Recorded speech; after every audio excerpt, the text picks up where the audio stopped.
हाँ भाई, हम बात करते हैं मौर्यकालीन प्रशासन की। देखो कल हमने बात की थी अशोक के बारे में, अशोक के बारे में पढ़ा था, अशोक के कार्यों के बारे में पढ़ लिया था। ठीक है, देखो अशोक के बाद जो उत्तराधिकारी थे वो अयोग्य उत्तराधिकारी थे, और अंतिम जो मौर्य सम्राट था उसका नाम था बृहद्रथ।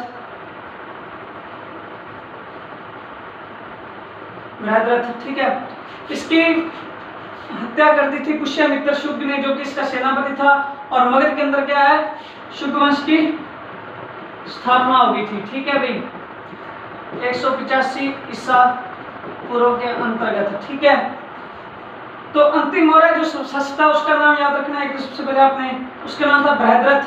ठीक है, उसके सेनापति जो था पुष्यमित्र शुंग, उसने हत्या कर दी थी, और समय शुंग वंश की मगध साम्राज्य के अंतर्गत स्थापना कर दी थी 185 ईसा पूर्व में। ठीक है, क्योंकि अशोक के बाद जो शासक हुए थे वो अयोग्य शासक थे और मौर्य साम्राज्य को अधिक ज्यादा तक चला नहीं सके थे।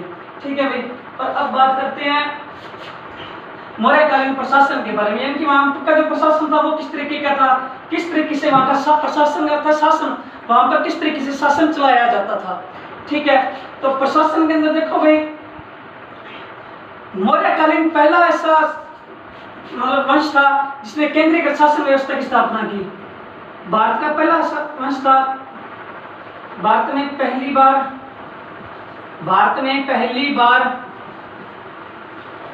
केंद्रीय शासन व्यवस्था की स्थापना हुई।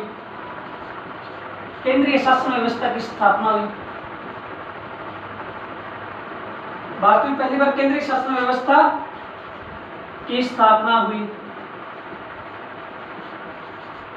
देखो मौर्यों के अंतर्गत पहली बार भारत में केंद्रीय शासन व्यवस्था की स्थापना हुई थी भाई। ठीक है, अब देखते हैं सबसे बड़े अधिकारी वगैरह कौन होते थे। ठीक है, तो देखो जैसे वर्तमान में भी भारत का सबसे बड़ा अधिकारी कौन होता है, राष्ट्रपति होता है। उसी तरीके से मौर्य प्रशासन के अंदर सबसे बड़ा अधिकारी कौन होता था, राजा सबसे बड़ा अधिकारी होता था। ठीक है, राजा ही सबसे बड़ा अधिकारी होता था, लेकिन एक बात यह कि राजा कभी भी निरंकुश नहीं हो सकता था, तानाशाह नहीं हो सकता था, राजा कभी भी निरंकुश नहीं हो सकता था। ठीक है, निरंकुश नहीं हो सकता था, क्योंकि उस पर जो मंत्री वगैरह थे उनका अंकुश था। जैसे वर्तमान में जो राष्ट्रपति है वो नहीं हो सकता, उन पर संसद वगैरह का, ठीक है, कंट्रोल के अंदर रहते, संसद वगैरह के अंदर। जैसे प्रधानमंत्री है, जैसे वो भी तो कंट्रोल में है ना, वो निरंकुश नहीं हो सकता। ठीक है, भारत के अंदर निरंकुश नहीं हो सकता ना प्रधानमंत्री, क्योंकि उसमें संसद जैसे लोकसभा और मंत्री परिषद है जो उस पर लगाम रखते हैं। ठीक है, तो उसी प्रकार राजा जो था वो सबसे बड़ा अधिकारी जरूर था, लेकिन वो निरंकुश नहीं हो सकता था। ठीक है, देखो कौटिल्य के अनुसार राज्य की बात करते हैं, क्योंकि राज्य की बात करें तो राज्य के अंदर सबसे प्रमुख बात ये थी कि राजा किन चीजों से चलता है, राज्य जो होता है वो किन चीजों से चलता है। ठीक है, राज्य फिर वो राज्य कराएगा जब उसके अंदर 7 अंग होंगे। कौटिल्य जो था, देखो ये जो था चंद्रगुप्त मौर्य, उसका प्रधानमंत्री था, उसका गुरु भी था, उसका प्रधानमंत्री भी था। देखो कौटिल्य ने एक पुस्तक लिखी थी, उसका नाम क्या था भाई, अर्थशास्त्र। ठीक है, और अर्थशास्त्र के अंदर राजनीति के बारे में बताया गया। तब कोई अर्थशास्त्र नहीं थी, इकोनॉमिक्स नहीं होती थी। ठीक है, क्योंकि तब कौन सा जीडीपी वगैरह ज्ञात करनी थी, कौन से जीएसटी वगैरह लगे हुए थे। ठीक है, तो इसके अंदर राजनीति के बारे में ही वर्णन किया गया। ठीक है भाई, अब देखो राज्य, कौटिल्य ने राज्य की 7 अंग जो बताए हैं वो कौन से बताए हैं भाई कौटिल्य ने, तो देखो वो थे सबसे पहले राज्य को चलाने सबसे पहले राजा चाहिए। किसी राज्य को चलाने सबसे पहले कौन होना चाहिए, एक राजा भी होना चाहिए। ठीक है, उसके बाद भी उसने बताया था कि अमात्य, नंबर 2 पे उसने क्या बताया था, अमात्य अर्थात मंत्री परिषद होनी चाहिए एक। ठीक है, तो अमात्य के बाद में उसने क्या बताया था, अमात्य का बताया था जनपद, यानी कि जनता भी तो होनी चाहिए। अकेले राजा और अमात्य क्या करेंगे, जनपद भी आवश्यक है। देखो एक राज्य के अंदर राजा होना चाहिए, तो राज्य के साथ मंत्री, अमात्य की मंत्री परिषद होनी चाहिए, और जनपद होना चाहिए। 7 अंग बताए थे। और चौथा अंग जो है वो देखो दुर्ग। देखो राजा के निवास करने के लिए एक दुर्ग भी होना चाहिए ना, अगर दुर्ग नहीं होगा तो फिर वो कहाँ शासन करेगा, कहाँ पर रहेगा वो। ठीक है, तो राजा के लिए एक दुर्ग भी आवश्यक है। और भी देखो क्या थे, कोष। अब देखो कोष यानी कि पैसा भी होना चाहिए, धन भी होना चाहिए, ठीक है। तो कोष होना आवश्यक है। एक राज्य में अगर पैसा ही नहीं होगा तो फिर वो क्या किस तरीके से शासन चलाएगा, किस तरीके से कार्यभार चलाएगा। कोष यानी कि धन वगैरह होना आवश्यक है, ठीक है भाई। उसके बाद देखो बात करते हैं सेना। एक राज्य के पास सेना भी होनी चाहिए, राजा के पास सेना होनी चाहिए, सेना। और अंतिम जो है एक राजा के मित्र भी होना चाहिए ना, दूसरे मित्र संबंध वगैरह भी होना चाहिए, दूसरे राजाओं से भी संबंध होते थे या कोई आपसे मित्र भी होने चाहिए। यानी कि उसने कहा था कि राज्य के अंदर राजा होना आवश्यक है और राजा के पास मंत्री होने आवश्यक है और मंत्री के पास जो एक मंत्री और प्रजा है, जो प्रजा भी होनी आवश्यक है और राजा के निवास के लिए दुर्ग भी होना आवश्यक है, ठीक है। और पैसा भी होना चाहिए राजा के पास, सेना भी होनी चाहिए और राजा के मित्र भी होने चाहिए। जब तक ये सातों नहीं होंगे वो एक राज्य नहीं कहलाएगा, वो शासन नहीं हो सकता वहां पर। तो कौटिल्य ने 7 अंग बताए राज्य के कौन कौन से, दोबारा देखो। राजा, अमात्य, अमात्य इनकी मंत्री परिषद, जनपद इनकी जनता, दुर्ग इनकी किला वगैरह जो यहाँ पर निवास करते थे, राजा निवास करता था, कोष यानी कि पैसा, सेना तो समझते हो, और एक मित्र भी होना आवश्यक है। ये कौटिल्य ने राज्य की 7 अंग जो है वो बताए थे, ठीक है भाई।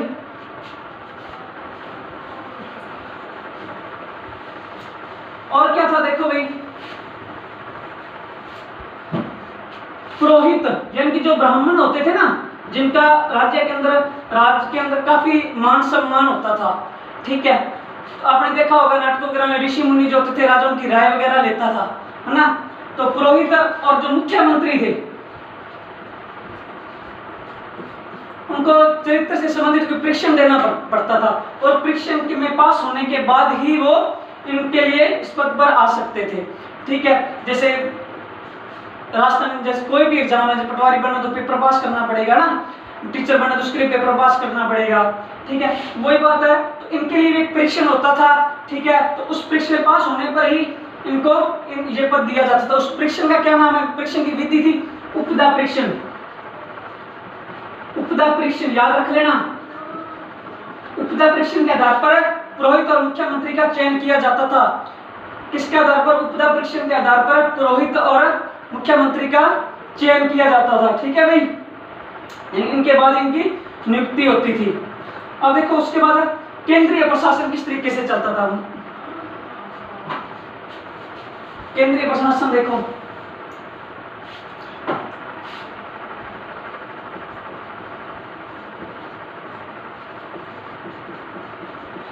मौर्य साम्राज्य में केंद्रीय प्रशासन किस तरीके से चलता था। शासन, केंद्र का जो शासन था वो किस तरीके से चलता था। जैसे आज भारत के अंदर सेंटर सरकार है, केंद्रीय प्रशासन किस तरीके से चलता है ना, तो उसी प्रकार केंद्रीय प्रशासन किस तरीके से चलता था मौर्यों के अंतर्गत, वो देखो भाई।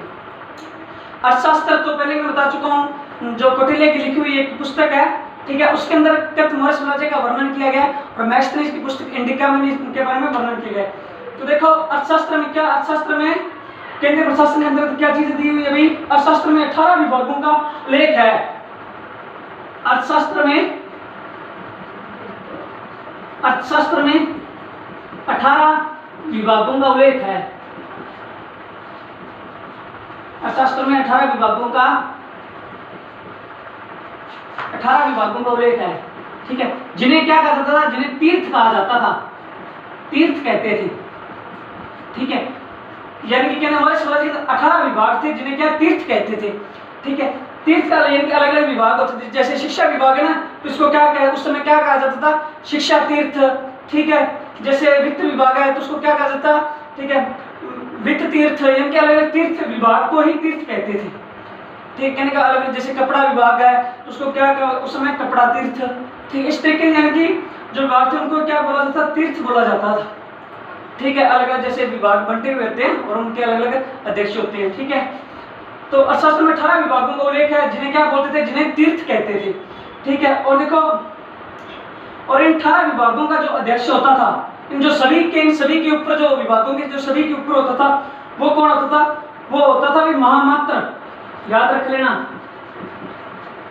पूछ सकता है तीर्थों का अध्यक्ष कौन होता था, तो महामात्र तीर्थों का अध्यक्ष होता था, ठीक है। जो 18 तीर्थ थे, यानी 18 विभाग थे, इनको तीर्थ कहते हैं। और इन तीर्थों का जो अध्यक्ष होता था वो कौन होता था, महामात्र होता था। याद रख लेना, कौन होता था भाई, महामात्र कितने विभागों का अध्यक्ष होता था, सबसे ऊपर अधिकारी जो था वो महामात्र होता था इन तीर्थों के ऊपर। ठीक है, अब देखो महत्वपूर्ण तीर्थ 4-5 ही बताए गए जो सबसे महत्वपूर्ण है। ठीक है, वो देखो वो कौन कौन से थे। एक तो थे मंत्री, ठीक है, और इनकी तनख्वाह भी पता कितनी थी जो महत्वपूर्ण तीर्थ से 48,000 आजकल रुपए चलता है तर्पण चलते थे, 48,000 पण थे। ठीक है, तो इन जैसे मंत्री हो गया, जो महत्वपूर्ण तीर्थ थे वो याद रखना। मंत्री, पुरोहित, जो मैंने पहले ही बताया जो ब्राह्मण वगैरह जिनकी सलाह ली जाती थी, पुरोहित, मंत्री, पुरोहित, सेनापति।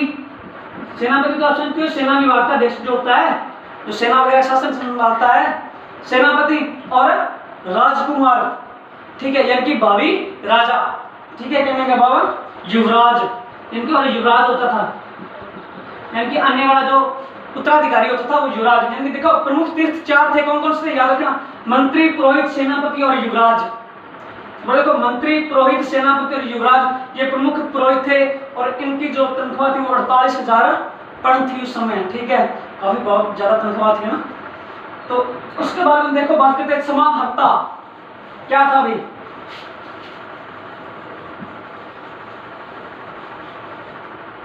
देखो बात करते हैं समाहर्ता। ठीक है भाई, समाहर्ता क्या होता था, ये टैक्स करने और टैक्स वसूलने वाला अधिकारी होता था। टैक्स वगैरह जो वसूलते हैं वो अधिकारी होता था समाहर्ता। ठीक है, यानी कि इसका कार्य क्या था भाई, इसका जो प्रमुख कार्य होता था राजस्व एकत्र करना, राजस्व एकत्र करना, राजस्व एकत्र करना, टैक्स वगैरह जो हो गया आज के समय में टैक्स वगैरह कह देते हैं, टैक्स वगैरह, इनकी कर वगैरह लेना, आय व्यय का लेखा जोखा रखना, आय व्यय का लेखा जोखा रखना है। पूछ सकता है वो समाहर्ता के प्रमुख 2 कार्य बताइए, तो क्या राजस्व एकत्र करना, आय व्यय का लेखा जोखा रखना। ठीक है भाई, राजस्व एकत्र करना और आय व्यय का लेखा जोखा रखना समाहर्ता के प्रमुख कार्य थे। दोबारा फिर देखो समाहर्ता के प्रमुख कार्य क्या थे, राजस्व एकत्र करने की टैक्स का जो अधिकारी होता था ये समाहर्ता कहलाता था, टैक्स वगैरह वसूलना, और आय व्यय का लेखा जोखा रखता था वो कौन रखता था, समाहर्ता ही रखता था, जिसको अपने नॉर्मल भाषा में कहते वित्त मंत्री। ठीक है, तो ये था वो। ठीक है भाई, उसके बाद में बात करते हैं सन्निदाता। असल में तो सन्निदाता ही होता था पूर्व से वित्त मंत्री तो भाई कोषाध्यक्ष।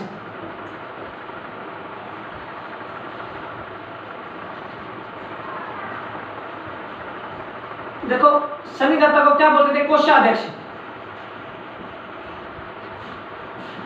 कोष यानी कि पैसे, कोष पैसे का लेखा जोखा रखने वाला, यानी कि पैसे के बारे में विवरण वगैरह रखता था। यानी कि ये आज की भाषा में पूर्ण रूप से वित्त मंत्री, तो इसको सही वित्त मंत्री तो यही बोला जाएगा, उसको राज्य वित्त मंत्री बोल दो आज के समय में, है ना। तो सन्निदाता प्रमुख वित्त मंत्री आज के समय में बोला जाए तो यानी कि कोष यानी कि पैसे का अध्यक्ष होता था, कोषाध्यक्ष होता था। ठीक है भाई, तो समाज इसका क्या कार्य था भाई, देखो सन्निदाता के प्रमुख कार्य देखो क्या थे। देखो साम्राज्य के विभिन्न भागों में कोष गृह और अन्नागार बनवाना था। साम्राज्य के विभिन्न स्थानों में, साम्राज्य के विभिन्न स्थानों में क्या करता था ये, कोष गृह यानी पैसे वगैरह के जो गृह टैक्स वगैरह वाले बनाता था, कोष गृह और अन्न गृह बनवाना, इनकी अन्नागार बनवाता था, ये अन्नागार बनवाता था। ये क्या था, ये सन्निदाता का प्रमुख कार्य होता था। कोषाध्यक्ष के द्वारा तो क्या प्रमुख कार्य था, साम्राज्य के विभिन्न स्थानों में कोष गृह और अन्नगार बनवाना था, इसका प्रमुख कार्य था। सन्निदाता यानी कोषाध्यक्ष का यानी कि वित्त मंत्री आज के समय के, तो इसका प्रमुख कार्य था। ये हो गया अपने, क्या हो गया भाई, कहने के बाद ये अपने हो गया केंद्रीय प्रशासन कंप्लीट हो गया। और देखो थोड़ी सी बात रही, अर्थशास्त्र में इस प्रकार के कितने विभागों का उल्लेख है, 26 प्रकार के विभाग थे इस प्रकार के, जैसे कोषाध्यक्ष हो गया, शीताध्यक्ष हो गया ना, अलग अलग अध्यक्ष विभाग थे, 26 विभाग, अलग अलग विभाग थे उस समय। तो इन 26 प्रकार के विभागों का उल्लेख है, कितने, अर्थशास्त्र के अंतर्गत 26 विभागों का उल्लेख है। ठीक है, अलग अलग विभाग होते थे, 26 प्रकार के इनके अलग अलग अध्यक्ष होते थे। जैसे अलग अलग मंत्री होते हैं, इसी प्रकार से अलग अलग इनके अध्यक्ष होते थे। तो ये हो गया भाई मौर्यकालीन केंद्रीय प्रशासन। अब देखिए प्रांतों के अंदर किस प्रकार का प्रशासन, प्रांतों में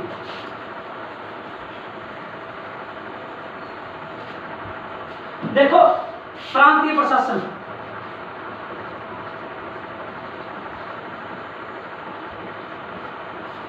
प्रांतीय प्रशासन में देखो भाई अशोक के समय में, अशोक के समय 5 प्रकार के प्रांतों का उल्लेख है। 5 प्रकार के प्रांत बताए गए हैं, प्रांत थे। ठीक है भाई, प्रांतीय प्रशासन के अंतर्गत पढ़ते हैं। अशोक के समय 5 प्रकार के जो 5 प्रांत थे। ठीक है, तो देखो प्रांतों का जो शासन था वो कौन सा था, राजकुमार या आर्यपुत्र जो अधिकारी था वो उसको नियुक्त किया गया था। अब देखो प्रांत, प्रांत का प्रमुख अधिकारी कौन होता था भाई, राजकुमार या फिर कौन होता था, आर्यपुत्र होता था। ये इसका शासन चलाता था। ठीक है, यहां पर उसके बाद में बात करते हैं भाई जो प्रांत थे वो क्या है, प्रांतों को विषयों में विभक्त किया गया था। ठीक है भाई, देखो प्रांतों को किसमें विभक्त किया गया था, प्रांत विषय में विभक्त थे। ठीक है, और इन विषयों का विषयपति जो कौन होता था, ये विषय कौन चलाता था, विषयपति चलाता था। किसके अंतर्गत थे जो विषय थे, ये विषयपति के अंतर्गत थे। विषय जो थे ये विषयपति के अंतर्गत थे। ठीक है भाई, अब देखो दोबारा देखो, विषय जो थे ये विषयपति के अंतर्गत थे, प्रांत जो थे ये राजकुमार के अंतर्गत थे। सबसे बड़ा अधिकारी तो राजा ही होता, उसके बाद प्रांत थे, प्रांत राजकुमार के अंतर्गत आता था, या फिर आर्यपुत्र होता था उसके अंतर्गत भी आ जाता था। उसके बाद विषय आते थे, प्रांतों को विषय में विभक्त था। विषय किसके अधीन थे, विषयपति के अधीन थे। ठीक है भाई, और विषयों को जिलों में विभक्त किया गया था। किसमें विभक्त किया गया था, जिलों में। ठीक है भाई, और जिलों को का अधिकारी कौन होता था, जिलों का अधिकारी होता था स्थानिक। जिलों का अधिकारी कौन होता था, स्थानिक जो था वो जिलों का अधिकारी था। ठीक है भाई, और स्थानिक ये किसके कंट्रोल में रहता था, जिलों का अधिकारी जो था वो किसके कंट्रोल में रहता था, वो समाहर्ता, वो समाहर्ता के कंट्रोल में रहता था। ठीक है, और जिलों के बाद में छोटी इकाइयां आ जाती है, जैसे गोप हो गया, और सबसे छोटी इकाई थी क्या थी भी, गोप थी। 10 गांवों का शासन था, का शासन था, इस ग्राम बोल सकते हैं। तो इसका जो मुखिया होता था वो कौन होता था, वो गोप होता था। ठीक है भाई, सबसे छोटी इकाई का जो मुखिया होता था वो गोप होता था, याद रख लेना। दोबारा देखो, प्रांतीय प्रशासन के अंतर्गत प्रांतों को कौन चलाता था, राजकुमार या आर्यपुत्र नाम का अधिकारी चलाता था। उसके बाद विषय आगे, विषयों को विषयपति चलाता था। उसके बाद जिले हो गए, जिलों को स्थानिक या समाहर्ता नाम का अधिकारी चलाता था। ठीक है, उसके बाद सबसे छोटी इकाई जो होती थी, जो उसको गोप चलाता था, 10 गांवों का एक समूह था। ठीक है, उसके बाद में देखिए भाई सैन्य व्यवस्था वहां की किस तरीके की थी, सैन्य व्यवस्था देखिए किस तरीके की थी उस समय।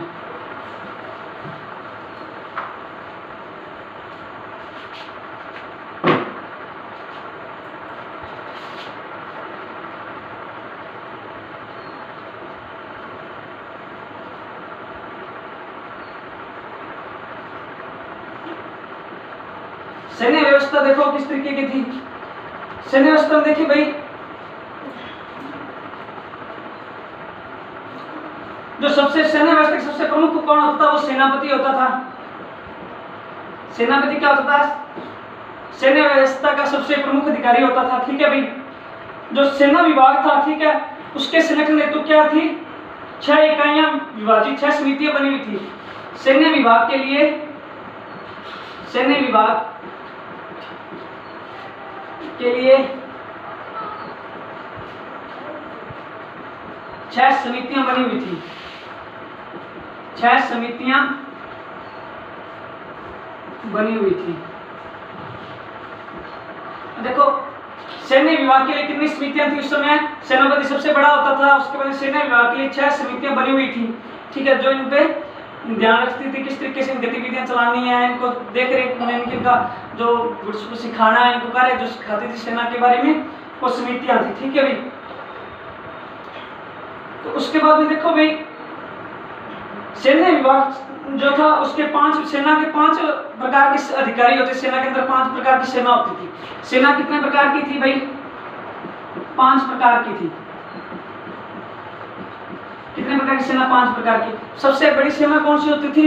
सबसे बड़ी सेना होती थी, देखो जो सबसे ज्यादा सैनिक होते थे वो होते थे पैदल चलने वाले। फिर आगे उसके बाद में आ जाते हैं भाई अश्वों पे यानी कि घोड़ों पे चलने वाले।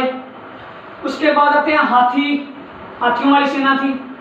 उसके बाद आते हैं रथ वाली सेना जो रथ पर थे। और उसके बाद में आ जाते हैं भाई नौसेना थी। नौसेना तो आप समझते ही हो भाई, जल वाली सेना जो होती है ना। देखो सेना 5 प्रकार की थी। कौन कौन सी थी? पैदल चलने वाली, अश्व यानी कि घोड़ों पर, हाथी पर चलने वाली सेना और रथ पर चलने वाली सेना और नौसेना थी। देखो 5 प्रकार की सेना थी। मौर्य साम्राज्य के अंतर्गत देख लेना, याद पूछ सकता है कितने प्रकार की सेना थी? 5 प्रकार की सेना थी। पैदल चलने वाली, घोड़ों में या अश्व पर चलने वाली सेना, हाथियों पर और रथ और नौसेना पर चलने वाली जो सेना थी, ये सेना थी भाई। ठीक है, और एक अंतपाल नाम का अधिकारी था। इनकी देख रेख कौन करता? अंतपाल।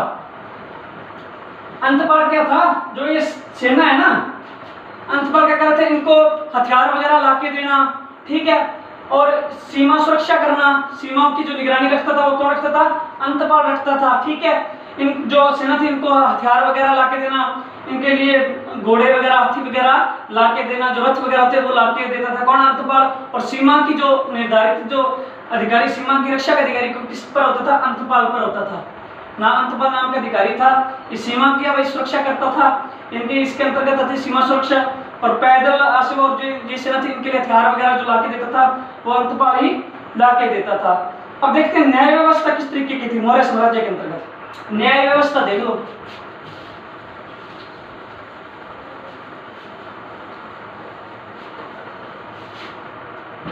न्याय व्यवस्था देखो, न्याय व्यवस्था कैसी थी? सबसे बड़ा अधिकारी तो राजा ही हो गया। सबसे बड़ा न्यायिक अधिकारी कौन? जैसे राष्ट्रपति है वर्तमान में, उसी तरीके से राजा सबसे बड़ा अधिकारी होता था, है ना। तो राजा सबसे बड़ा अधिकारी होता था। उसके बाद देखो न्यायालय जो था वो 2 भागों में बंटा हुआ था। पहला देखो 2 प्रकार के न्यायालय थे। ठीक है, न्यायालय व्यवस्था 2 प्रकार के थे। पहला देखो न्यायालय कौन सा? धर्मस्थीय। 2 प्रकार के न्यायालय, एक तो था धर्मस्थीय और दूसरा कौन सा था? कंटक शोधन। याद रखना ना, धर्मस्थीय और कंटक शोधन।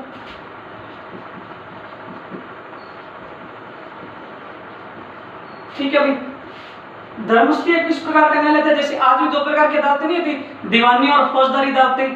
ठीक है, उसी प्रकार जो धर्मस्थीय थी ये किस प्रकार की अदालत थी? दीवानी अदालत थी। दीवानी अदालत कौन सी थी?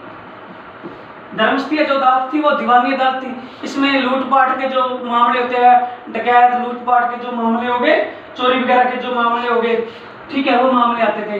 चोरी, लूटपाट, ठीक है, और डाके वगैरह जो डाले जाते थे वो इसके अंतर्गत ही आते थे। दीवानी अदालत के अंतर्गत आते थे वो। ठीक है, और कंटक शोधन के अंतर्गत आते थे राज्य से किसी को कोई प्रॉब्लम थी, राज्य और प्रजा के मध्य जो मामले होते थे वो किस में आते थे? कंटक शोधन के अंतर्गत आते थे। राज्य और प्रजा के मध्य जो मामले होते थे उनका निपटारा कौन करती थी? कंटक शोधन नाम की अदालत करती थी। ये किस प्रकार की अदालत थी? फौजदारी अदालत थी भाई। आज भी फौजदारी अदालतें है ना, इसी प्रकार ये फौजदारी अदालत थी। कंटक शोधन जो थी इसमें राज्य और प्रजा से संबंधित मध्य जो मामले होते थे उनका निपटारा होता था। ठीक है भाई, देखो न्याय व्यवस्था सबसे बड़ा अधिकारी राजा हो गया। उसके बाद में न्यायालय 2 प्रकार भागों में विभाजित था, धर्मस्थीय और कंटक शोधन। धर्मस्थीय दीवानी अदालत थी, इसमें दीवानी मामले आते थे। कंटक शोधन फौजदारी अदालत थी, इसमें फौजदारी मामले आते थे। इसमें राज्य और प्रजा से संबंधित विवादों का निपटारा होता था। इसमें चोरी, लूटपाट, डकैत जो भी अपराध वगैरह होते हैं उसमें आते थे। ठीक है भाई, तो ये तो थी न्याय व्यवस्था, याद रख लेना। धर्मस्थीय, कंटक शोधन, ठीक है, 2 प्रकार के न्यायालय थे। मौर्यकालीन समाज किस तरीके, वहां पर समाज जो था वो किस तरीके का था? अब समाज देख लो। देखो मौर्यकालीन जो प्रशासन है ठीक है। इसमें ज़्यादातर प्रश्न 10वीं में तो आते हैं, बड़ी जो पेपर देते हैं जैसे first grade second third grade, वहाँ पर बहुत ज़्यादा प्रशासन के अंतर्गत आते हैं। सबसे हार्ड जो प्रशासन है वो मौर्य का प्रशासन सबसे हार्ड माना गया है, ठीक है। अब देख लो मौर्यकालीन समाज, मौर्यकालीन समाज किस तरीके का था, ठीक है। देखो कौटिल्य की जो अर्थशास्त्र बुक का कौटिल्य के अनुसार 4 प्रकार के वर्ण थे, 4 प्रकार की जातियां थी। कौन कौन सी थी? ब्राह्मण, क्षत्रिय, वैश्य और शूद्र, 4 प्रकार की थी मौर्य के जो अर्थशास्त्र के अनुसार, तो ठीक है। उसने कुछ और भी बताया जैसे चंडाल वगैरह, कुछ और भी बताए जातियों का वर्णन किया, लेकिन प्रमुख रूप से कौन कौन सी थी? ब्राह्मण, क्षत्रिय, वैश्य और शूद्र, ठीक है। देखो ये किसने बताए हैं? ये कौटिल्य ने बताए हैं। कौटिल्य ने क्या बताया कि ब्राह्मण, क्षत्रिय, वैश्य और शूद्र 4 प्रकार की वर्ण व्यवस्था थी, ठीक है। उन्हीं के आधार पर काम वगैरह दिया जाता था उनको, ठीक है। एक कुछ और जाति होते हैं जैसे चंडाल वगैरह होगा, चंडाल जो होता है जिससे मरे हुओं को जो जला वो दफनाने वाला होता है, उस तरीके से अलग अलग छोटी जातियों और भी जातियों में जो है वो वर्णन किया गया अर्थशास्त्र के अंतर्गत। प्रमुख रूप से उन 4 वर्णों का ही वर्णन किया। और अब बढ़ते हैं मैक्सथ्रीज की इंडिका में क्या दिया गया है। मैक्सथ्रीज द्वारा लिखित जो पुस्तक है इंडिका, उसमें समाज को कितने भागों में बांटा गया है? देखो भारतीय समाज का वर्गीकरण 7 जातियों में विभाजित था। इंडिका के अनुसार भारतीय समाज 7 जातियों में विभाजित था। दोनों की शायद बनती नहीं होगी, कौटिल्य मैक्सथ्रीज के ना। भारतीय समाज 7 जातियों में विभाजित था। ये किसने कहा? ये इंडिका जो लिखित पुस्तक किसकी है? मैक्सथ्रीज की। मैक्सथ्रीज ने अपनी पुस्तक इंडिका में इस चीज का वर्णन किया कि भारतीय समाज 7 जातियों में विभाजित था। वो 7 जातियां देख लो कौन कौन सी थी भाई। सबसे प्रथम नंबर पर उसने बताया दार्शनिक, बुद्धिमान लोग होते हैं ना, जिनकी राय ली जाती है, ठीक है, शासन को किस तरीके से चलाना है, ठीक है। तो वो दार्शनिक जो दिमागी तौर पर राय वगैरह शासन को देते जो थे, दार्शनिक थे। और उसके बाद में उसने बात करी है किसानों की। और सबसे ज्यादा जो लोग थे ना उस समय, जैसे आज में सबसे ज्यादा कौन है? किसान ही है। उस समय सबसे ज्यादा जो समाज था, समाज के लोग किसान थे, ठीक है। और उसके बाद में देखो पशुपालक और शिकारी थे। पशुपालक और शिकारी एक में ही आ जाते हैं अभी, ठीक है। पशुपालक और शिकारी ये 3 हो गए। अब उसके बाद देखो, उसके बाद थे भाई कारीगर या शिल्पी थे, वस्तुओं का निर्माण वगैरह करने वाले कारीगर या शिल्पी, ठीक है, कारीगर और शिल्पी। उसके बाद में निरीक्षक थे,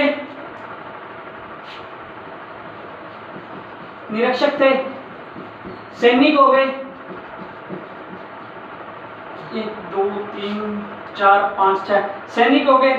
और सभासद तथा कुछ अन्य जो उसने बताया शासक वर्ग, जो शासक वर्ग बताया उसने, शासक वर्ग यानी राजा वगैरह जो बड़े होते, राजकुमार जो होते हैं, शासक वर्ग के अंदर।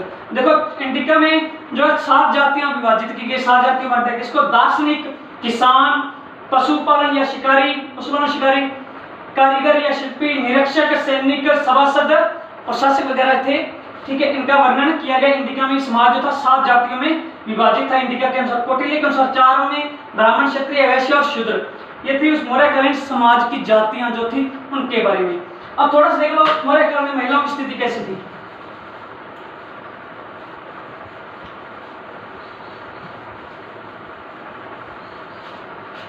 मौर्यकाल में महिलाओं की स्थिति,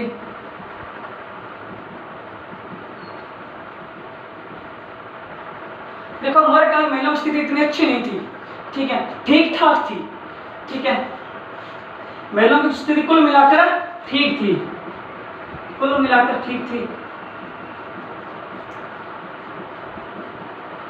वो घर का काम वगैरह ही करती थी, ठीक है। और देखो महिलाओं को जो 2 चीजें दी हुई थी कि अगर किसी के पति की मृत्यु हो जाए तो वो विधवा विवाह करवा सकती थी, यानी कि विधवा विवाह की प्रथा थी उस समय। और एक होती है नियोग प्रथा, वह बड़ी क्लास में आप कर पढ़ लेना क्या होती है ये नियोग प्रथा थी। दो प्रकार की प्रथाएं थी, विधवा विवाह और नियोग प्रथा थी। ठीक है भाई, दो प्रकार की प्रथाएं थी महिलाओं के लिए। महिलाओं की स्थिति कुल मिलाकर ठीक थी, ज्यादा अच्छी नहीं कह सकते। विधवा विवाह प्रचलित था और नियोग प्रथा भी समय प्रचलित थी। तो देखा जाए तो मौर्यकालीन जो प्रशासन था ये कंप्लीट हो चुका है। केंद्रीय प्रशासन और प्रांतीय प्रशासन, मौर्यों के राजाओं के बारे में पढ़ लिया था। तीन प्रमुख शासक जो थे, चंद्रगुप्त मौर्य जिसने मौर्य साम्राज्य की स्थापना की थी, उसके बाद बिंदुसार मौर्य जो चंद्रगुप्त मौर्य का पुत्र बिंदुसार, बिंदुसार का जो पुत्र था अशोक। ठीक है, तो तीन सबसे प्रमुख शासक थे, तीनों के बारे में हमने पढ़ लिया। इसके आपको कल नोट्स बना के भेज दूंगा, वो अपने कॉपी पर लिखने ही हैं, वो आपके चेक होंगे। ठीक है, बढ़िया तरीके से आप नोट्स लिख लेना भाई।